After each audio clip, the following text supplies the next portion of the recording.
There's a version of your life you keep circling. You don't talk about it much. Maybe it's different work or a creative thing that you set down years ago, or a move, or just a different way of being in your own days. And every time it comes close, a quiet voice says the same thing. Nice idea, but that ship's already sailed. So let me ask you two questions. The first, how do you actually know it's too late? Not how does it feel, how do you know? And the second, harder one, what if too late isn't a fact about the clock at all, but a story you picked up somewhere and never checked? Here's what I want to do today. I'm not going to hand you a pep talk. I'm not going to tell you it's never too late because sometimes doors really do close, and pretending otherwise is just noise. What I want to give you instead is a way to tell the difference between a real constraint that you should respect and a story you should question, and then one honest question that cuts underneath both, because the problem was never really the clock. So, the ship that supposedly sailed, the change that you keep almost making and then talking yourself out of, if you know that feeling, you know it doesn't argue with you. It just quietly forecloses the option before you've even looked at it honestly. Here's where we're headed. First, why too late is so convincing even when it's wrong, including a genuinely strange finding about how badly we predict our own futures. Then we'll separate the two very different things hiding inside that one phrase. And then I'll give you a way to figure out whether the change you keep circling is actually worth making and whether it's genuinely yours. I'm Brett Ingram, and this is Optimize, a show built on one idea. Real optimization isn't about squeezing more out of your day. It's about building a life that's actually yours. Let's get into it. So, people want to change, and there's a lot of times that we experience that feeling, but there's also the person who's competent, established, doing fine on paper, and carrying a low private ache about the road not taken. Because if the road that we're on isn't going well, it's very easy to make a change because it's obvious we feel we need to. The problem is the opposite. It's when things are going okay or going pretty well. It then becomes very difficult. The risk goes way up to make any kind of change. And so maybe, there's the lawyer who wanted to build things, or in the case of that comedian, the lawyer who wanted to become a comedian. The person who stopped painting at 25 and is now 44 thinking, I coulda, shoulda, woulda. The one who stayed in a city, a job, or a shape of a life that fit who they were a decade ago, but doesn't quite fit now. This isn't loud despair. This isn't, despondency. It's resignation. It's quiet. It's reasonable sounding. And that's what makes it so dangerous. For me, when I see a story about someone who was on what looked like a successful path and they dropped everything to change course, two feelings come over me at the same time. One, I'm really impressed by their courage and their daring to go from secure and predictable to venture into the own, an unknown and chase what they really want. But I also get a twinge of jealousy because I kind of wish I had that in me too. The feeling that you missed your window is one of the most common quiet griefs of a well-lived, responsible adult life. And almost nobody says it out loud because we're rewarded for being responsible. We're rewarded for doing the thing that is expected of us. So the question is, what's the version of your life that you keep circling? The one that you've half decided is off the table. Now, before we decide whether that door is actually closed, I want to show you something about how badly our minds handle this exact question. Here's what I want to establish up front. The feeling that it's too late is not evidence that it's too late. Those are two completely different things, and we treat them as one. The feeling is real. That doesn't make it accurate, though. And it turns out that our minds have a specific measurable blind spot precisely here in predicting who we're going to become. In 2013, three psychologists, Jordi Koybach, Daniel Gilbert, and Timothy Wilson, published a study in the journal Science with a title I love. They called it The End of History Illusion. They surveyed more than 19,000 people, ages 18 to 68, and they asked two kinds of questions. They asked people how much they had changed over the past decade, their values, their tastes, their personalities, and they asked how much they expected to change over the next decade. Here's what they found. and it held at every age. People readily admitted that they changed a lot in the past, but they consistently predicted they'd barely change at all going forward. In other words, no matter how old they were, people tended to believe that right now is the moment they've finally become who they're going to be. The researchers had a name for it. People treat the present as a kind of watershed, the end of their personal history. Sit with what that means for our question. If at every age we underestimate how much we're still going to change, then the person telling you it's too late for me to become someone different is very likely making the exact predictable error the whole species makes. You're not done. You never have. You've never at any point in your life been able to accurately picture how not done you were.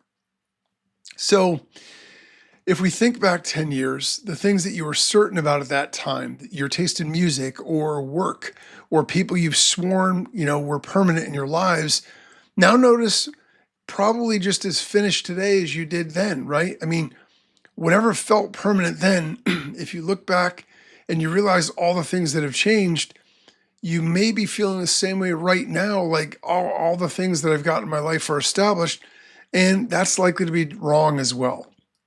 So the odds that you're right just aren't great. Now, this doesn't mean that you're going to transform into a stranger, and it doesn't mean that every change is available. It just means that the confident inner voice saying, "This is just who I am now," has a documented track record of being wrong. So, if you're as likely to keep changing as you've always been, what does that do to the sentence, "It's too late for me"? So that's the first thing too late gets wrong. It assumes that you're finished, and you're almost certainly not. But there's a second thing tangled up in it, and this one's less about psychology and more about the clock that we're using to measure ourselves. Because when we say too late, the very next question should be, too late according to whom? Most of the too late deadlines that we carry aren't real deadlines. They're borrowed ones. There's a schedule most of us absorbed without ever agreeing to it. Established in your 20s, settled by your 30s, peaked in your 40s, winding down after that. It's a script. And like most scripts, it feels like reality until you say it out loud and notice how arbitrary it is. Now, if we think about where this borrowed clock comes from, there are a lot of different sources. One is the ambient comparison to peers. You're seeing what other people are doing, you're seeing the trajectory, the movement, and so it's easy to compare. Maybe it's the LinkedIn timeline with everybody doing everything, the 30 under 30 list. Everybody has a deadline for when they need to achieve whatever they need to achieve, or it's too late. The family expectation, the age that you were supposed to have it figured out. Comparison doesn't just make us feel behind on things. The problem is it makes us feel behind on time itself. And a deadline that you never consciously chose is running your decisions. Think about Julia Child, the world famous cook. Did you know that she didn't cook seriously until her late 30s? By her own account, she'd been a genuinely bad cook. So this wasn't even something that she was naturally good at and did all the time. But she discovered it in France around 36 years old. She trained and published the cookbook that made her a household name at 49. Now, I'm not saying that you can do anything. That's not the point. What I'm saying is the timeline that she'd have been measured against would have called her finished, and it would have been wrong. How many people at 36, if they hadn't started cooking, when you see all the young prodigies up and coming, would have said, "Oh, it's already too late for me. I needed to do that out of high school or out of college." And yet, here she is. In the movie Shawshank Redemption, great movie, only need to see it once, terribly sad. But it gives us a great line: get busy living or get busy dying. It's a great line, but notice one thing about it: it's binary. As if there's a switch, it's one way or the other, and it's all on or all off. Real change is rarely a switch, it's usually a slow turn. So don't let the drama of that line make your own quieter turn feel like it doesn't count. You may not be too late. You might just be on a different clock than the one that you've been punishing yourself with. So the question that you need to ask and answer for yourself is, whose voice is it exactly that set the deadline that you think you've missed? Now, I want to be honest here because the brand this show is built on doesn't do empty reassurance. Not every too late is a story, some are real. There are doors that genuinely close. Biology has some.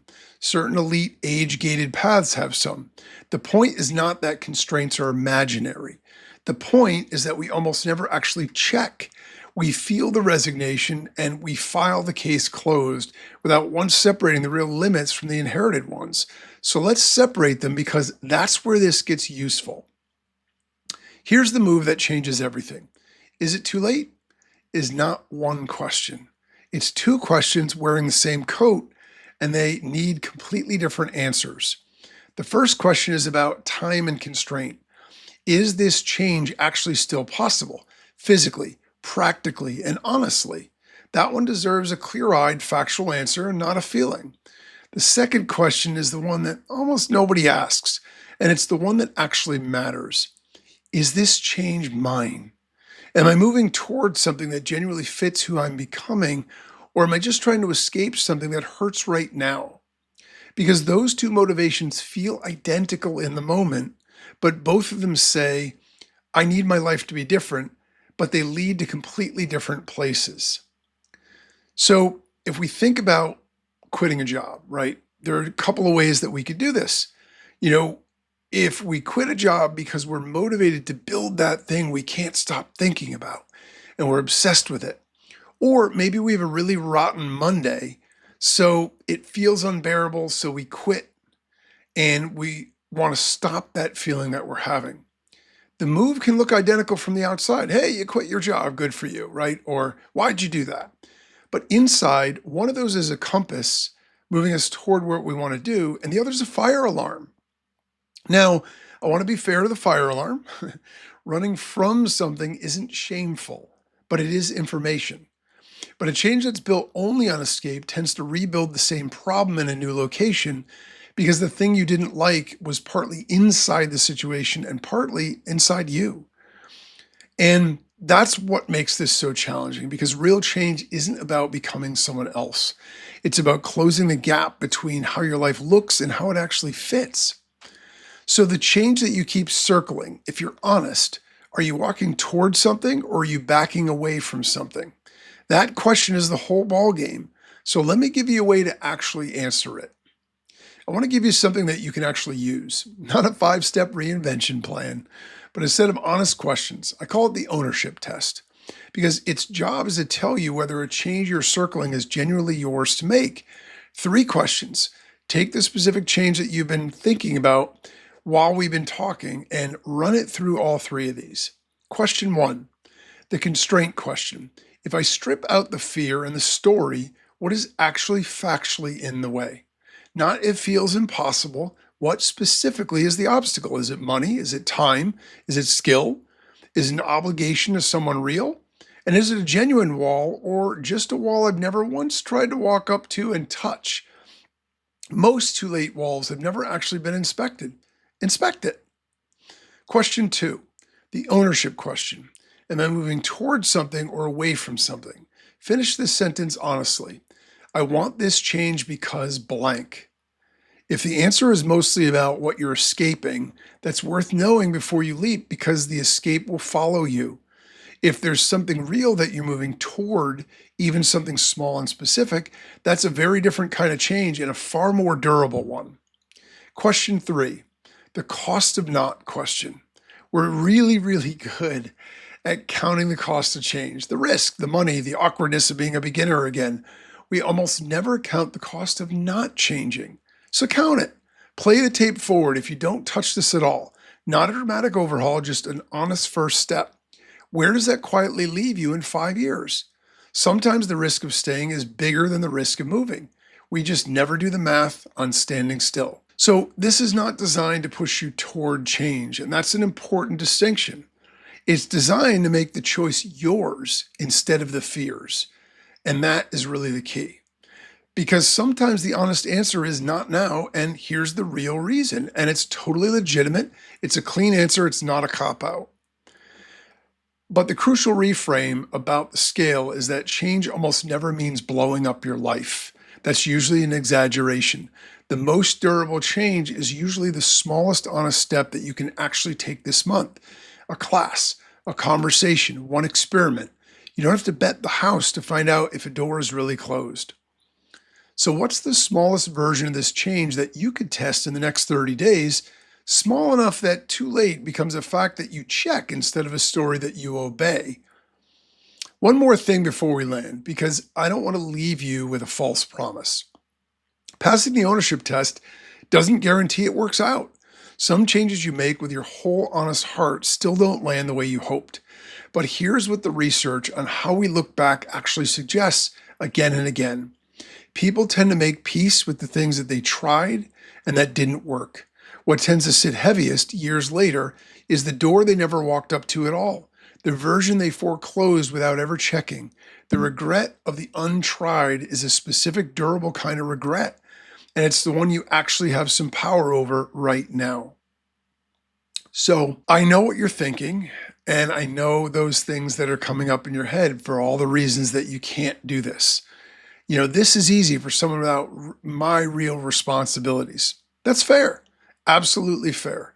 Real obligations to real people are not a story. They're the constraint question, and they deserve respect. The test isn't ignore your life. It's tell the true constraints from the inherited ones. Maybe you think, well, I've been burned before by just follow your dreams stuff. Good, so have I. And this isn't that. Nothing here says quit tomorrow or bet everything. It says check the wall and take the smallest honest step.